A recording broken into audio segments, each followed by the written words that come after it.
বোন আমার, যার কাছে তুমি নেই তার কাছে পৃথিবীর কোনো সম্পদ নেই।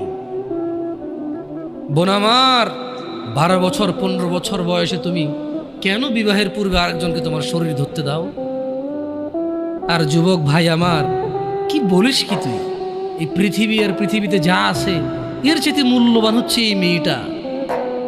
তো এরকম মূল্যবান একটা জিনিস ওর ধরে ছুঁয়ে তুই ওকে ওর মূল্য কমিয়ে দিবি? এত বড় জুলুম ওর প্রতি তোর! তুই আল্লাহকে ভয় করিস না তাই বলে এতটা এতটা কি বলিস তুই? তুই কি কারো গাড়ির গ্লাস ভাঙছিস জীবনে? না। কেন? ওর লস হবে। তুই কি কোনোদিন কোনো মানুষকে ঘুষি দিছিস? না। কারণ তাহলে ও বেচারা কষ্ট পাবে। তুই কি জীবনে কারো পেটে ছুরি ঢুকাই দিছিস? না। ও মরে যাবে, তাহলে ওর ফ্যামিলি ক্ষতিগ্রস্ত, লসে পড়ে যাবে। তুই কি কারো টাকা মারছিস কোনোদিন? না। তাহলে ওর ফ্যামিলির টাকার কারণে কষ্ট পাবে। তাহলে তুই কেন